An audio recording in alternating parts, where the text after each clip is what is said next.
Here we are at a new project in Reston, Virginia. We've actually done this homeowner's kitchen maybe a couple years ago. We're doing 4 bathrooms now. We already did the 2 basement bathrooms, and here we are in the master bath with a full remodel of the master bath, as well as we're kind of changing the floor plan and the layout to create a walk-in closet behind me. So here's the wall where the vanities are. This is gonna stay the vanity area. We're gonna have a sink base, drawers in the middle, another sink base here with some sconces and mirrors on each sink base cabinet. Over here, which used to be the toilet room, is now going to be a master closet, walk-in closet.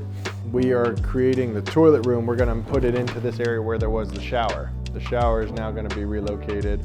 This room is now going to be a water closet. We're gonna frame a wall right here, straight across with a pocket door. Have the water closet here, and this entry here is gonna be a walk-in closet for the bathroom as well.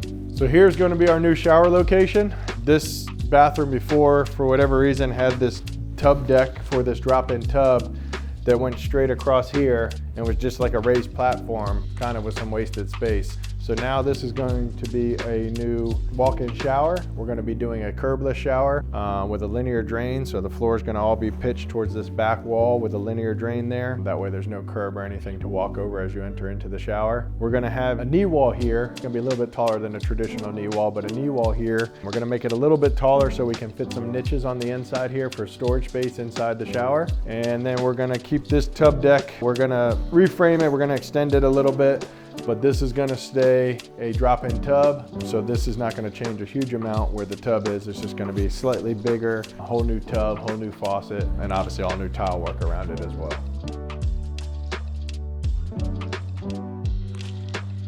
All right, here we are in the powder room. Obviously there's only so much we can do in a powder room, but what we're gonna do is we're gonna take this pedestal sink out.